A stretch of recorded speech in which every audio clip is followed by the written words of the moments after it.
often associated with the likes of Jeffrey Dahmer or Hannibal Lecter. Vorophilia or sexual cannibalism is, at its simplest level, a psychosexual disorder characterized by the erotic desire to be consumed by or to personally consume another human being's flesh. Cannibalism existed since the beginning of human life and in all corners of this planet Earth.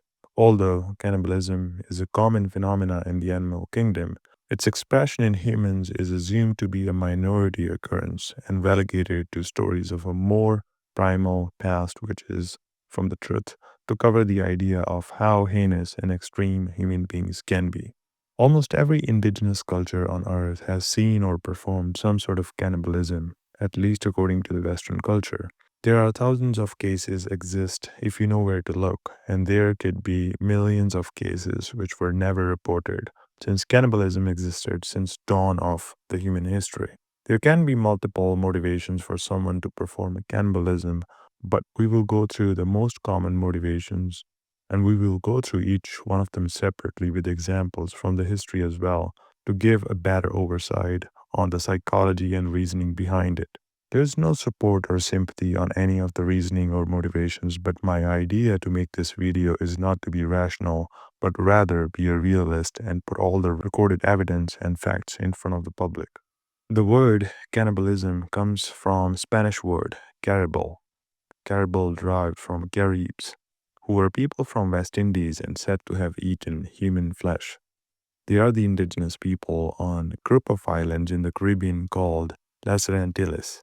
The Caribs were real people, but their relation with cannibalism is controversial, as with the archaeological data present, it does not indicate that they performed any sort of cannibalism.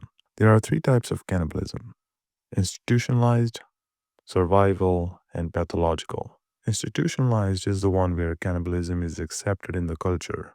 Survival is the one performed under extreme conditions of starvation, hence the name. And pathological is the one committed by criminals, which is more common and which can be driven by factors like unhinged desire, mental disorders, and severe mental conditions. Cannibalism is common within animal kingdom and over 1500 species partake in it. There are three motivations behind this within animals. Survival.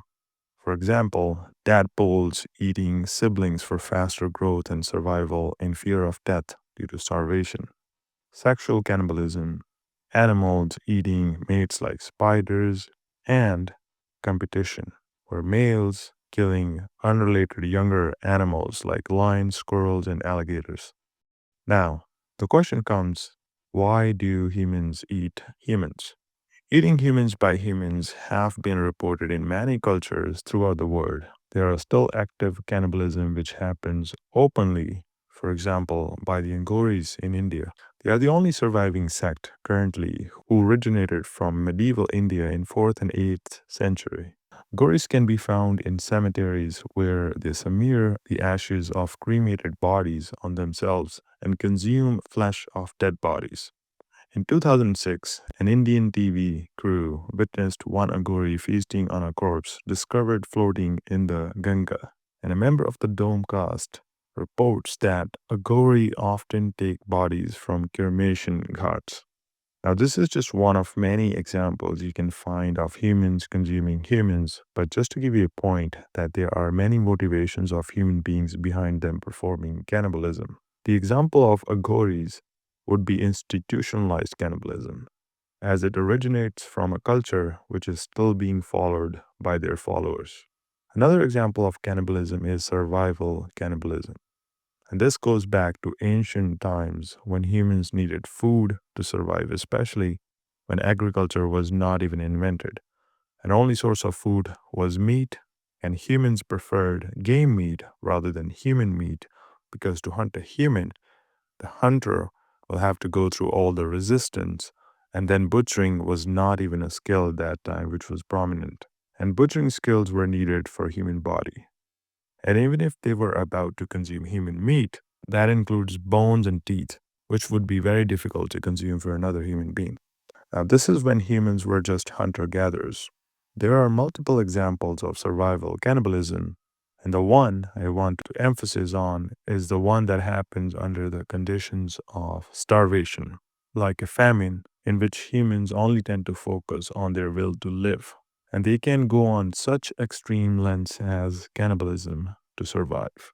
Such form of cannibalism reported to only in situations of extreme necessity have occurred in many cultures where cannibalism is otherwise clearly rejected. Also, as far as we know, cannibalism has not been performed just for the sake of nutrition in any culture or part of the world. Cases of survival cannibalism, often called as necro-cannibalism, which means consuming the flesh or organs of someone who is already dead due to natural causes or accident.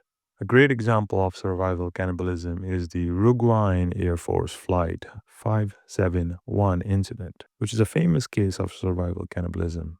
After the plane crash in Andes Mountains in Argentina, for 72 days following the crash, the survivors suffered from extreme hardships, including sub zero temperatures, cold exposure, starvation, and an avalanche, which led to the death of 13 more passengers. The remaining passengers resorted to eating the flesh of those who died in order to survive. The survivors had very little food to eat. They found 8 chocolate bars, 3 small jars of jam, a tin of almonds, a few dates, some candy, dried plums, and several bottles of wine. They rationed the meager supply of food, but it lasted only a week. One of the survivors later mentioned on how they came to a decision of cannibalism. He said, quote, "Our common goal was to survive, but what we lacked was food. We had long since run out of the meager pickings we found on the plain, and there was no vegetation or animal life to be found. After just a few days, we had the sensation that our own bodies were consuming themselves just to remain alive. Before long, we would become too weak to recover from starvation. We knew the answer, but the answer was just too terrifying to contemplate.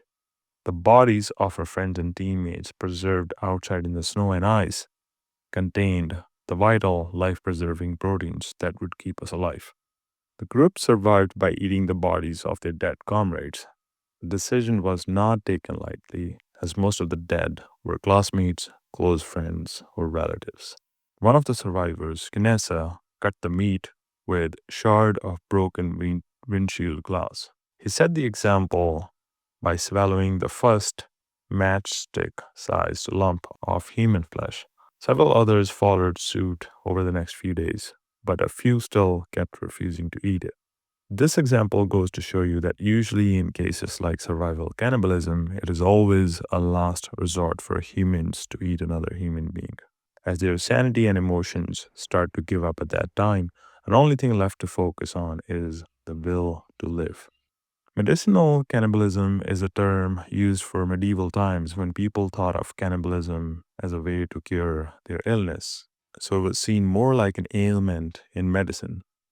In ancient Roman times, blood of dead gladiators would be drunk in belief of thinking that it would cure epilepsy, which was a very common illness back in the days. Medical cannibalism in Europe reached its peak in the 16th century, with the practice becoming widespread in Germany, France, Italy, and England. At that time, mummies were stolen from Egyptian tombs.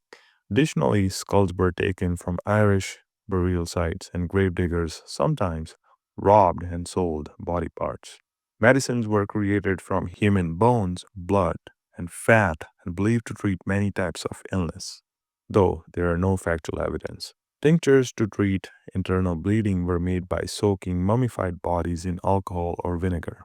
Fresh, warm human blood soon evolved to be seen as some sort of magical elixir. That is why, even today, there are so many conspiracies and beliefs that in modern times humans still drink blood to stay youthful and healthy. Even though this comes as a subcategory of cultural cannibalism, it is still important to emphasize on the sacrificial part of performing cannibalism. A great example is of Aztecs sacrificing humans for their gods, especially sun god. Both men and women were sacrificed, even pregnant women and kids. The Aztecs believed the gods had sacrificed themselves to create the world, and the humans owed a debt to sustain the cosmos. Consuming small portions of a sacrificial victim's flesh was a way to share in life force of the gods. Sacrificial victims were typically captives taken in battle or purchased slaves from outside the Aztec society. The warrior who captured the victim would receive the body parts to be consumed by himself and his family, an act that conferred social status and honor. The final motivation of cannibalism is as a crime, which is another prominent example of cannibalism that I want to focus on, as that is the one more highlighted in the modern world. The cannibalism has been associated heavily with serial killers, and this subject has been overdone by documentaries, movies, and even just a general topic in the modern world. But instead of looking in individual cases of serial killers, I want to find out why those crimes occurred and what was the reason behind the psychology of those crimes, where a human committed a crime to perform cannibalism. In a recent study done between the characteristics of both criminals who were cannibalistic and non cannibalistic, researchers found that cannibalistic serial killers displayed distinct mental patterns. For example, planning, organizing the consumption of human body parts, and mostly it was driven by sadism. Whilst those who did not cannibalize their victims were more likely to be driven by the ultimate goal of disposing of evidence.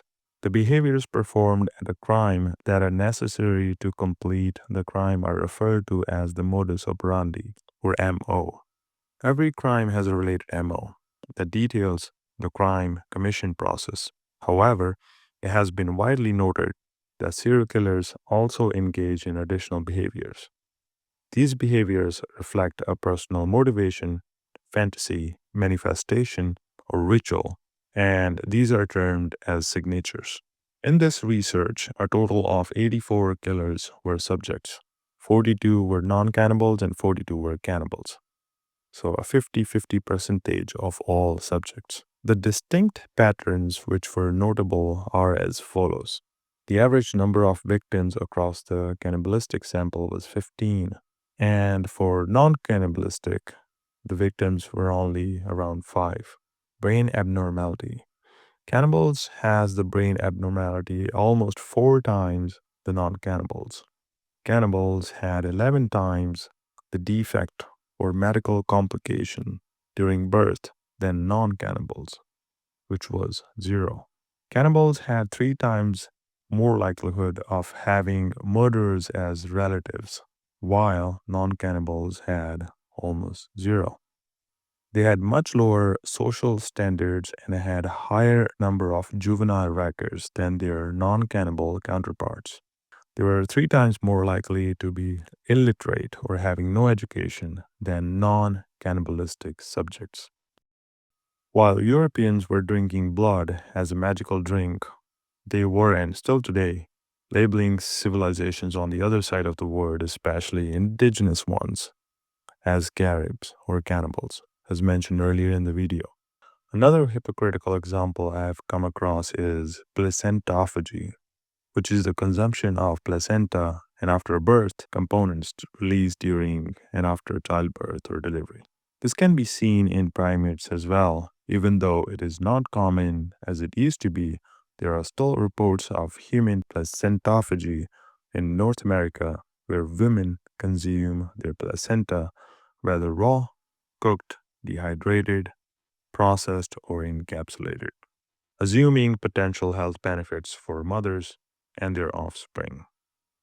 However, there are also possible detrimental health risks associated with placental consumption in women. There is no scientific research regarding the beneficial effects of human placentophagy, and available information is mostly hearsay. So I want to ask you why placentophagy does not count as cannibalism. I hope you liked this topic. If you did, please support this channel by liking and subscribing. and drop down your thoughts in the comments below as well. I'll see you in the next one. Have a wonderful day. Bye.